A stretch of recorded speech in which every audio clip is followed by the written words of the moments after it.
Hello, this is H1. We're going to be running it back with another episode talking about chess knowledge, chess wisdom, and chess understanding again. Today, I want to go over the windmill tactic, but not the old rook bishop windmill. Come on now. And most of you probably don't even know what a windmill is. Let me just describe it right quick. A windmill is a sequence of moves that checks the king and then allows you to capture a piece, and then you check the king again and capture a piece, etc. I actually went over it in the short. Go watch that video. But we're going to be going over a secret windmill that doesn't regularly happen when you play a chess game.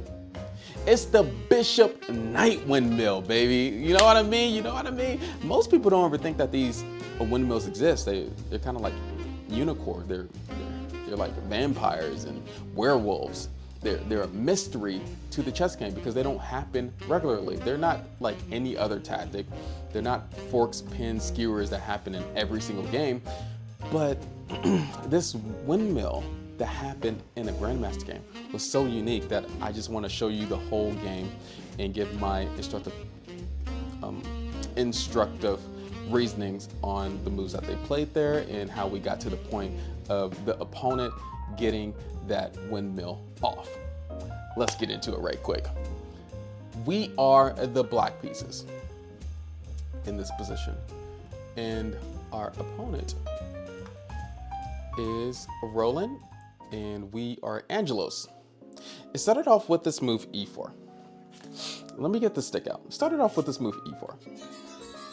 After E4, C5. Yes, we're going to be seeing a windmill in the Sicilian defense. What other opening would you get this tactic off on? Come on. Let's be honest. It has to be the Sicilian defense. E4, C5, knight to F3, and then D6. After D6, D4 going into the open Sicilian. C takes on D4. Just guessing, knight takes on D4. And then we have the next move, knight to F6, attacking this pawn on E4. And usually when you attack the pawn on E4, white generally do the move knight to C3, protect the pawn. And black had an option of doing E6, A6, knight to C6, etc. But no, we get this move G6 going into the dragon variation. Yes, not only are we getting this windmill tactic in the Sicilian defense, but it is in the dragon variation of the Sicilian defense. What other opening would we see this tactic? I don't know. After G6, a bishop to E2, and then we have the next move of bishop to G7. And yes, why is it called the dragon variation? Because the bishop is pouring out fire, and I guess you can say that's the mouth of the dragon, and the bishop is aiming along this diagonal, which is the fire. Many people describe it as that, maybe. That's just how I see it, and why they called it the dragon. And this pawn right here, the D6 pawn, is the tail of the dragon. Anyway, let's continue. After bishop to E2, wait, did I do a move wrong? Wait a minute. G6, oh, I did that move wrong. G6, bishop to E2, and then a bishop to G7.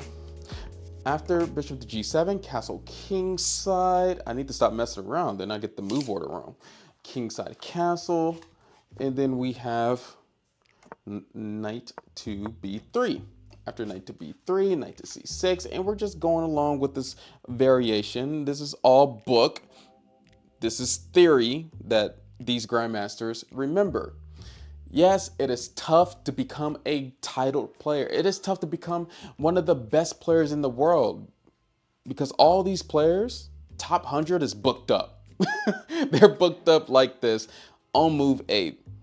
If you don't know moves past move 8, if you don't know what you're doing past move 8, that's fine. But if you're trying to get up there, you're gonna have to start sitting down, packing up, get that right book. Knight to C6. Rook to E1.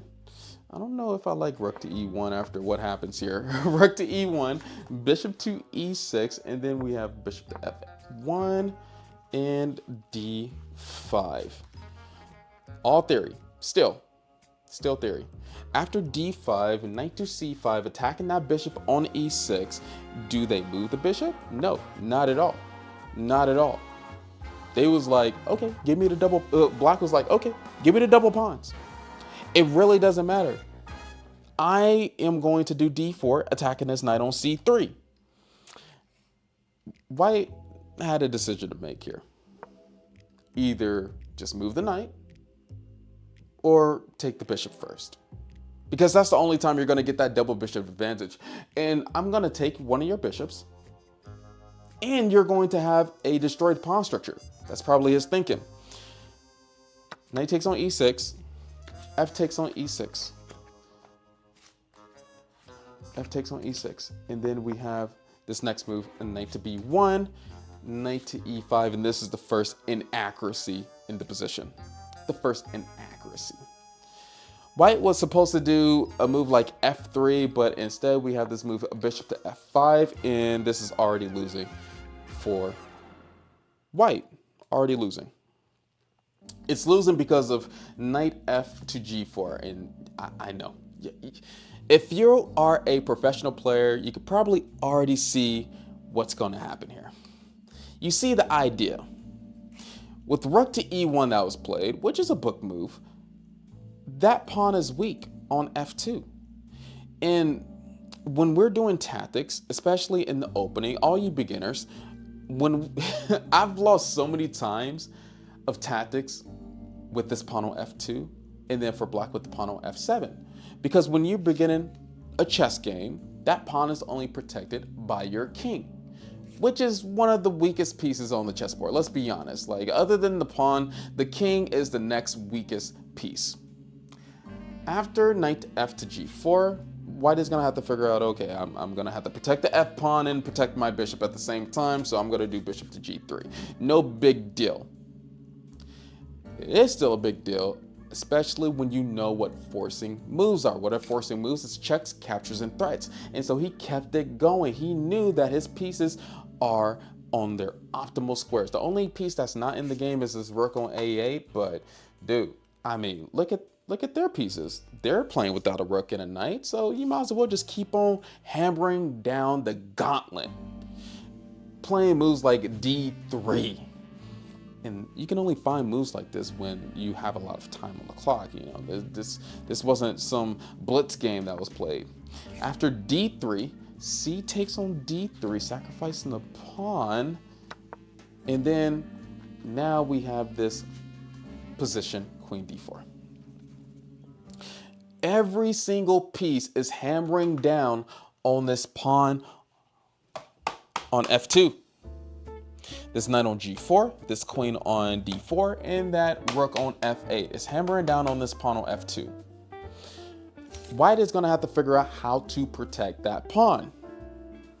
There's not really any good ways, and the best way that he found was queen e2. And this is when the nastiness happened in the position. What is the best move? What do you think? You're playing the black pieces. If you do something passive like rook a to d8, it's still good probably. I don't know, it's still probably good. You're gonna give your opponent the opportunity to come back with moves like knight to c3, and they're gonna start developing pieces and have a good match, a good old-fashioned match where both sides is equal. The thing is with chess, we can't be kind. We can't allow our opponent to come back, because once we allow our opponent to come back one time, that's all it takes. And then later on in the game, we find out that we're losing, and then we start hating ourselves for some reason. Like, every chess player does it. That's why all these chess players have like PTSD of losing chess games that they shouldn't have lost.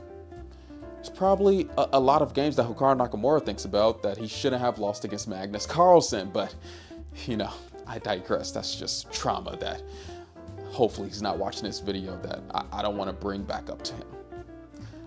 After queen e2, we have this fascinating move, knight takes on f2. Knight takes on f2. What happens here? Are they just sacrificing a piece? Wasn't that pawn, wasn't it defended pretty well? Like, what's going on here? After knight takes on f2, bishop takes on f2, rook takes on f2, sacrificing a whole rook. What the heck is going on here? Like, there's trouble everywhere. This is crazy. And then white is asking, are you sure about that? Like, are they sure? Is that what you want to do? He's gangster. Like, he got the double pawns on the e-file and you're doing sacrifices? I guess it might be fine. I'm just going to do queen takes on f2. What are we doing here? Queen takes on f2, king takes on f2, and then white is winning? No. We're not going to end like that. White wants a break. And clearly black calculated all of this before he did the first sacrifice with the knight. And so that's why black played knight to g4. Knight to g4 has to do queen takes on d4. Bishop takes on d4, checking the king on g1. The king got to move to h1. Rook to e3 is bad. That's a bad move. White doesn't want to just give away pieces frivolously. After bishop takes on d4, king h1, knight f2, and this is when the windmill happens with the knight and bishop. After knight f2, king h1, he decided to take this pawn first. Knight takes on d3, checking the king. King has to go back to h1. Still do not want to do rook to e3. Not that it's going to even matter because they can still do the windmill. And a knight goes back to f2. King g1. Knight captures on e4. King h1. Knight goes back to f2, checking the king. And then finally we have king g1, knight to d3. After knight to d3, bishop is attacking the king. The king has to go back to h1. Knight captures on e1, and it finally stops. Because that's all the pieces that they can capture with the knight. If there was another piece on g4, I fully know that black would have taken it. If there was another piece on h3, they would have fully just taken that. And that's the power of the windmill attack. And after a few moves here, knight to d2, let me just play a few more moves. Knight c2, rook to c1, and then we have knight to e3. Then after knight to e3, bishop to e2. I'm not gonna play this whole game. Rook to d8. Black went on to win this game pretty easily. I mean, they're up 2 pawns now. After the whole windmill tactic that happened here, they're up 2 pawns. Let me just go to the end of this match right quick. This is how it ended. Yes, black used the 2 pawns to win.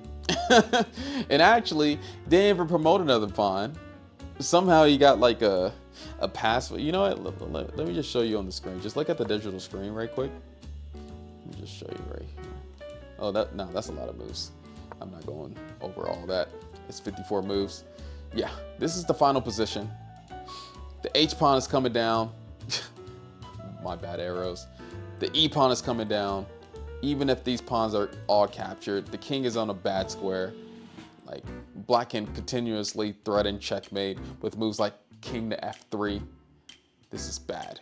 Like rook takes on e6. What else can happen? Yeah, h3. There's no pawn. There's no piece that is stopping the h3 pawn from queening. Even if they go, or they try to go here to stop it from queening, yeah, there's checkmate. There's checkmate. Anyway, that was a really good game. I appreciate it. And I'm glad that I can actually show y'all windmills, a windmill tactic that happened in an actual game, in an actual Grandmaster game. It's amazing. I know sometimes when you see something new and then you're thinking, oh, I'll never get that off. Like, this is stupid. Even Grandmasters don't even get these tactics off anymore. It's like, no. You are definitely mistaken. Hey, keep on fighting to the end, staying focused in chess and in real life too. And yeah, I'm glad that I get to share this moment with you. Peace.